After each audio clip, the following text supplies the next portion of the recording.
और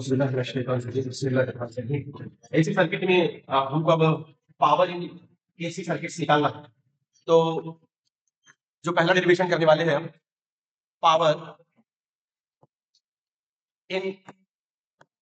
power in purely resistive circuit, resistive circuit, power in purely resistive circuit. देखिए, power जो है वो होता है रेट ऑफ डूइंग वर्क। तो पावर को निकालते हैं formula work done divided by time से। Power is equal to work done upon time. अगर हम डीसी सर्किट से डील कर रहे हैं तो पावर इन डीसी सर्किट होता है वोल्टेज मल्टीप्लाइड बाय करंट। लेकिन एसी सर्किट्स में वोल्टेज और करंट कंटिन्यूअसली टाइम के साथ वैरी होते हैं। तो फिर आप पावर कैसे निकालेंगे? तो वहां पर पावर निकाला जाता है by taking the product of instantaneous values of voltage and current. तो तीन बातें यहां पर क्लियर हो गई कि पावर क्या होता है, रेट ऑफ डूइंग वर्क, यानी वर्क डन अपॉन टाइम, ये होता है पावर। तो यहां पर हम ये लिख सकते हैं साइड में कि power is equal to work done upon time, upon time. और अगर हम पावर इन डीसी सर्किट निकाल रहे हैं, पावर इन डीसी सर्किट निकाल रहे हैं, तो ये होता है वोल्टेज मल्टीप्लाइड बाय करंट। और अगर पावर इन एसी सर्किट निकाल रहे हैं, पावर इन एसी सर्किट निकाल रहे हैं, तो वो होता है instantaneous voltage multiplied by instantaneous current. तो ये पावर का डेफिनेशन है। अब ये बात ध्यान में रखते हुए हम ये डेरिवेशन करेंगे। अब ये फॉर्मूलेस भी हम यूज करेंगे, जनरली हमको ये फॉर्मूला यूज करना है। चलिए तो शुरू करते हैं डेरिवेशन। आपको मालूम है कि जब हम अल्टरनेटिंग सोर्स रेजिस्टर को लगाते हैं तो जो सोर्स हमने लिया है उसका इंस्टेंटेनियस ईएमएफ होता है E is equal to E0 sine omega T. ये इंस्टेंटेनियस ईएमएफ है जिसके अंदर E0 ये पीक वैल्यू ऑफ ईएमएफ है, ओमेगा टी ये फेज है, और उसमें भी ओमेगा एंगुलर फ्रीक्वेंसी है, टी इंस्टेंटेनियस टाइम। तो ये इंस्टेंटेनियस ईएमएफ का इक्वेशन। तो ऐसा ईएमएफ हम लगा रहे हैं रेजिस्टर पर, एक ऐसा एसी सर्किट जिसके अंदर सिर्फ रेजिस्टर है। तो आप जानते हैं कि करंट और ईएमएफ सेम फेज में रहते हैं। अगर वो प्योरली रेजिस्टिव सर्किट है तो करंट और ईएमएफ सेम फेज में है। तो इंस्टेंटेनियस करंट जो मिलेगा वो रहेगा I is equal to I0 sine omega T. यहां पर ये दोनों के बीच में कोई फेज डिफरेंस नहीं है। इसमें फेज साइन ओमेगा टी है, मतलब इधर भी साइन ओमेगा, दोनों भी सेम फेज में चलते हैं, फेज डिफरेंस नहीं। तो ये E जो हुआ ये हुआ इंस्टेंटेनियस ईएमएफ, इंस्टेंटेनियस ईएमएफ, और ये हुआ इंस्टेंटेनियस करंट, इंस्टेंटेनियस करंट।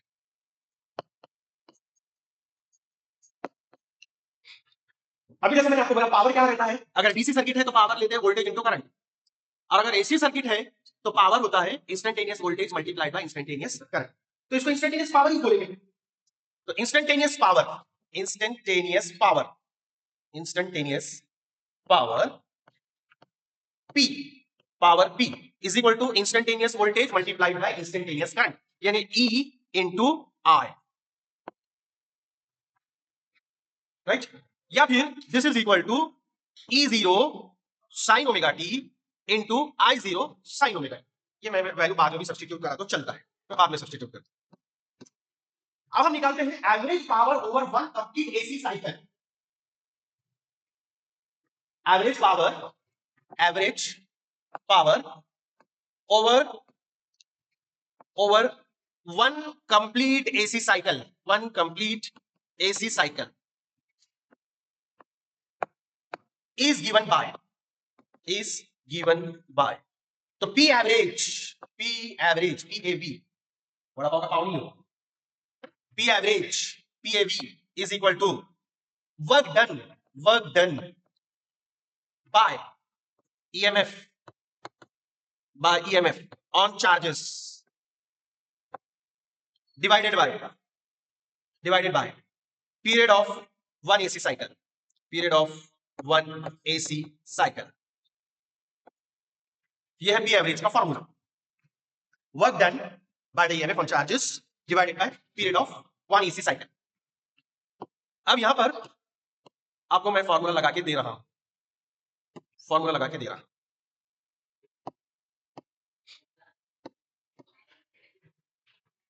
तो मैंने आपसे कहा था कि power is equal to work done upon time. तो वर्क डन क्या हुआ है? Power into time.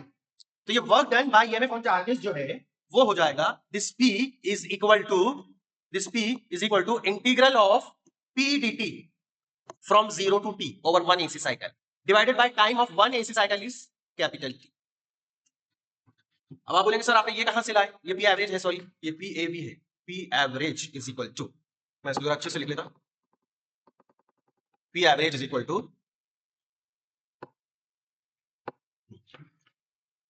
P average is equal to integral P dt from 0 to t of upon T period of 1 AC cycle। तो ये formula है। अब आप बोलेंगे ये टर्म कैसा लाया आपने? ये टर्म कैसा लाया? अब देखो इधर power is equal to work done upon time. तो work done is equal to क्या हुआ? Power into time. Work done हुआ पावर इनटू टाइम। तो पावर ले रहे P टाइम dt और ये इंस्टेंटेनियस पावर ले रहे, ये तो यहां निकाले इंस्टेंटेनियस पावर का इंटीग्रेशन ले रहे ओवर 1 कंप्लीट एसी साइकिल। इसलिए टाइम क्या दे रहे इसको? 0 टू t इंटीग्रेशन कर। ये तो इंस्टेंटेनियस पावर था, उस इंस्टेंटेनियस पावर का हमने इंटीग्रेशन लिया over 1 complete AC cycle, power into time. तो ये हो गया work done divided by time, time period of 1 AC cycle, वो ले रहे कैपिटल T। ठीक है, ये बात समझ में आ गई? थोड़ा इससे यहां पर आपको ये याद रखना पड़ेगा। यहां तक तो ठीक था कि इंस्टेंटेनियस ईएमएफ इतना, इंस्टेंटेनियस करंट इतना, इंस्टेंटेनियस पावर इतना। फिर हम निकाल रहे हैं average power. Average power over 1 complete AC cycle, ये जो है इसका फार्मूला है P average is equal to work done by the EMF in 1 complete AC cycle divided by period of 1 AC cycle. इसके अंदर मतलब एक ही फार्मूला दो बार यूज हो रहा, एक ही फार्मूला दो बार यूज हो रहा है। यहां क्या निकाल रहे हैं? Work done. तो यहां इंटीग्रल वर्क डन में क्या ले रहे हैं? Power into time. तो P into dt, work done is equal to power into time, instantaneous power integral 0 to t divided by time t। फिर पावर का वही फार्मूला ले रहे हैं, work done divided by time. एक ही फार्मूला दो बार लिया जा इस इक्वेशन, एक ही फार्मूला दो बार लिया। चलिए इतना लिख लीजिए, इतना नोट डाउन कर लीजिए। हम प्योरली रेजिस्टिव सर्किट ले रहे हैं, रेजिस्टर के अक्रॉस एसी अप्लाई किया हुआ है, अल्टरनेटिंग सोर्स लगाया हुआ है, रेजिस्टर का रेजिस्टेंस R है।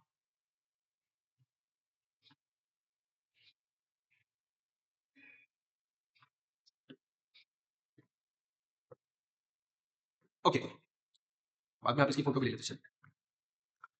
Now this is equal to, यहां पर वैल्यू डाल देंगे P की, ये P की, तो P की वैल्यू निकाली भी हमने, EI dt from 0 to t divided by t divided by t। अब यहां पर E की वैल्यू सब्स्टिट्यूट कर देंगे और I की वैल्यू सब्स्टिट्यूट कर देंगे। So this is equal to integral 0 to t of E0 sin omega t into I0 sin omega t dt upon capital T। E0 I0 constant है, integration के बाहर आ जाएंगे।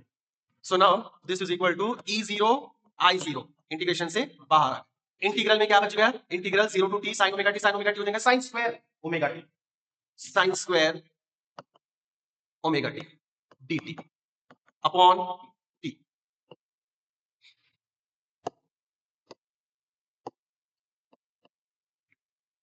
Now integration of sin square omega t dt from 0 to t ये आता है t by 2, right? So this is equal to E0 I0 upon t और इसका इंटीग्रेशन आता है t by 2, ये जो इंटीग्रेशन, तो यहां हम रीजन लिखेंगे since integration of sin square omega t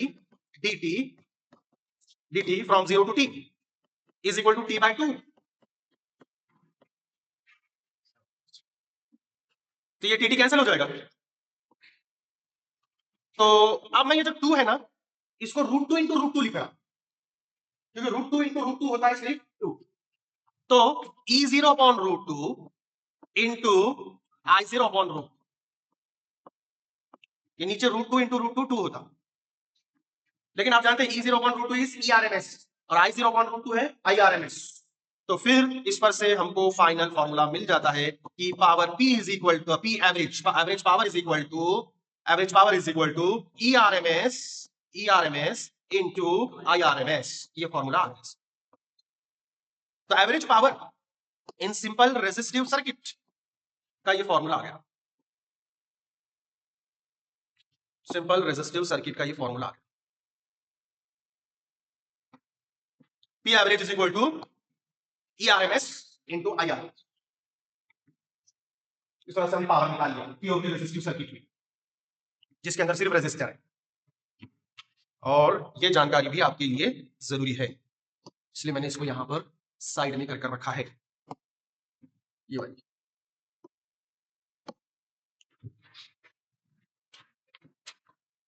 इसकी फोटो ले लीजिए आप।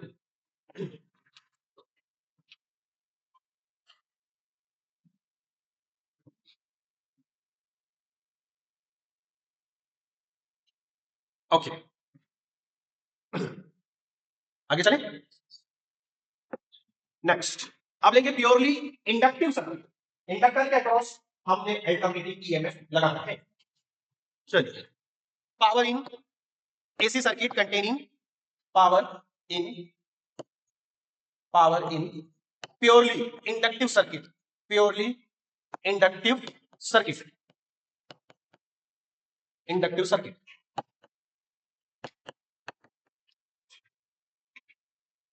अब सिर्फ इंडक्टर रखेंगे और उसके अक्रॉस अल्टरनेटिंग ईएमएफ लगाएंगे।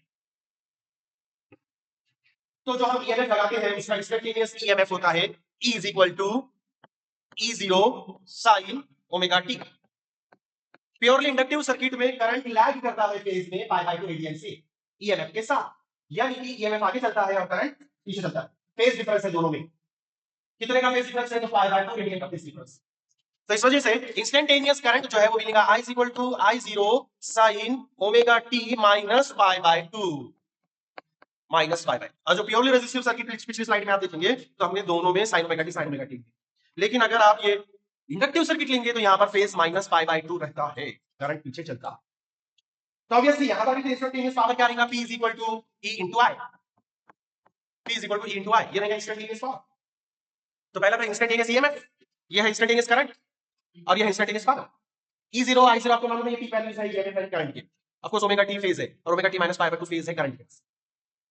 यहां पर भी एब्सोल्युटली वही तरीके से जाने का, एवरेज पावर इज इक्वल, तो एवरेज पावर जो हमने पिछले उसमें जो किया था, ये इंस्टेंटेनियस पावर निकाले, फिर average power over one complete AC cycle, यही formula, same formula we will be using, we will be using this same formula.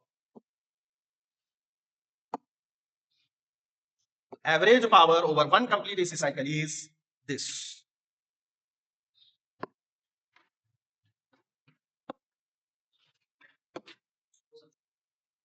Paste में सकते ये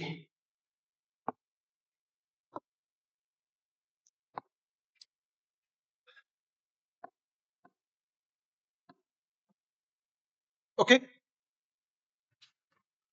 Average power over one complete AC cycle is given by P average is equal to work done by EMF on charges divided by period of one AC cycle. अब यहां पर क्या किया हमने पिछले उसमें, इसके आगे क्या किए, इसके आगे क्या किए थे, कर लिए थे। अब यहां पर ये P average is equal to P average is equal to यहां लिए थे integral P dt from 0 to T upon T, right, same formula. अब यहां पर आप P की वैल्यू सब्स्टिट्यूट करो तो आप बोलेंगे sir E into I, so integral E I dt from 0 to T upon T।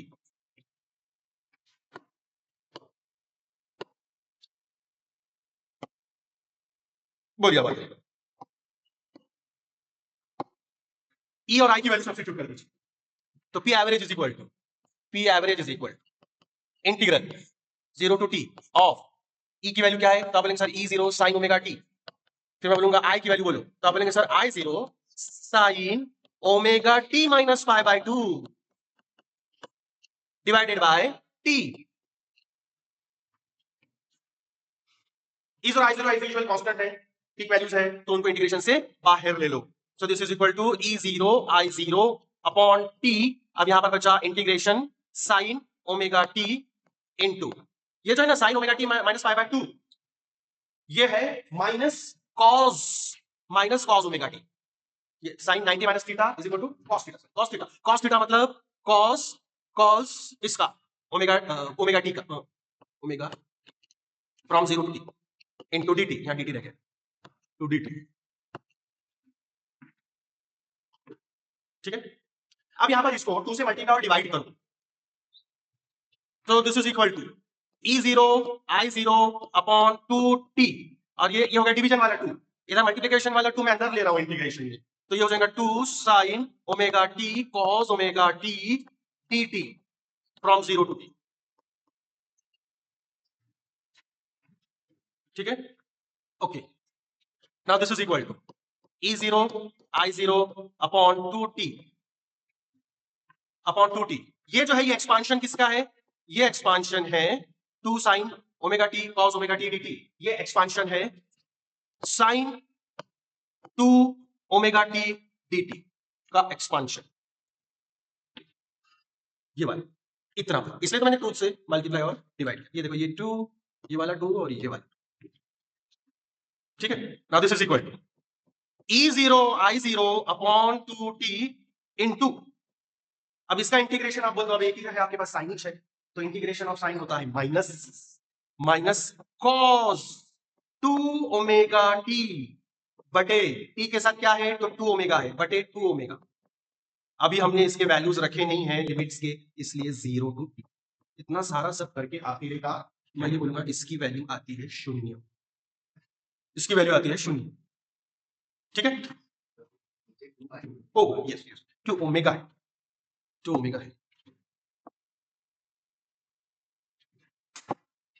On 2, और एक माइनस साइन कहीं तो भी छुटी मेरे से। हाँ, sign omega T minus pi by T, यहां पर ये माइनस आता है, ये इसलिए बोल दे रहा हूं क्योंकि आगे वो पॉजिटिव हो जाता है, तो ये माइनस साइन इधर ले लेते, ये माइनस साइन इधर ले लेते, ये माइनस साइन इधर ले लेते। ऑफ कोर्स ये माइनस माइनस में पॉजिटिव कर दूंगी, कुछ फर्क नहीं पड़ेगा। क्या बोले, इंटीग्रेशन हो गया ना, अब dt लगाने का मतलब नहीं, integration of sine is minus cos हो गया इंटीग्रेशन, लेकिन मैंने लिमिट नहीं रखा इसलिए 0 टू t बरकरार रखा।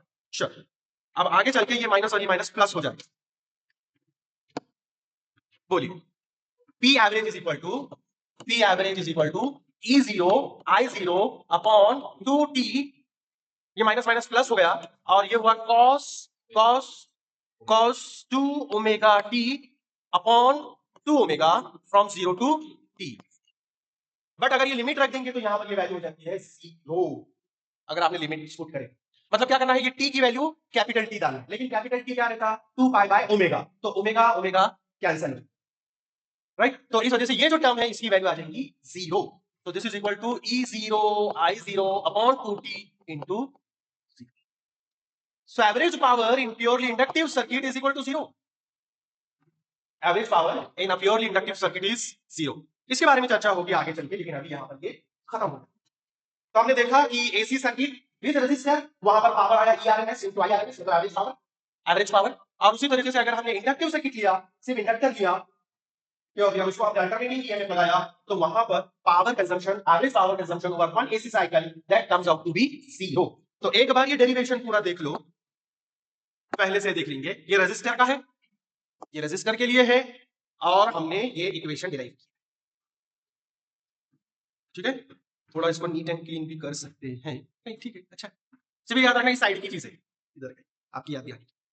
चलो फिर उसके बाद इंडक्टिव सर्किट लिए, तो यहां पर मुद्दा ये छाया रहा कि phase difference pi by 2 radian का है दोनों के ईएमएफ करंट में, और उसमें करंट पीछे चल रहा है इसलिए -5। करते करते फिर एवरेज पावर निकाले, तो ये work done by EMF on charges divided by period of one AC cycle. फिर ये डाले, ये तो सेम ये स्टेप्स उधर जो रेजिस्टिव सर्किट में वही स्टेप्स है। हाँ, फिर यहां आए, हमने सब्स्टिट्यूशन करे, फिर बोले भाई ये sin ओमेगा t -π/2, ये माइनस cos ओमेगा t, ये माइनस साइन, ओके। फिर बोले भाई कि 2 से मल्टीप्लाई और डिवाइड करो, ठीक है, 2 से मल्टीप्लाई भी करे डिवाइड। फिर कहा गया कि ये जो है ये एक्सपांशन है किसका, sin 2 ओमेगा टी का एक्सपांशन, ये sin omega T into cos omega, sin 2 omega T का एक्सपांशन, ये वाला इनटू dt। फिर इंटीग्रेशन निकाले sin 2 ओमेगा टी dt का via minus cos 2 omega T upon 2 पाई, ये 2 पाई लेना पड़ता है क्योंकि यहां पर विद रिस्पेक्ट टू टाइम लिया जा रहा है इंटीग्रेशन, इसलिए जो इसके साथ होता है वो यहां नीचे डिवीजन में लेना पड़ता है। हो गया, फिर ये माइनस माइनस हो गया प्लस, इस वजह से ये स्टेप आया, और फिर बोल दिया कि आखिर में ये वैल्यू 0 है, ये 0, तो पी एवरेज हो गया 0। इस तरह से आज हमने एसी सर्किट 2 देखे जिससे हमने पावर का इक्वेशन डिराइव करी। कल इंशाल्लाह हम जो है तो कैपेसिट्यूड एसी सर्किट में पावर की वैल्यू निकालेंगे और एलसीआर सर्किट में निकालेंगे। इंशाल्लाह will continue in the next lecture.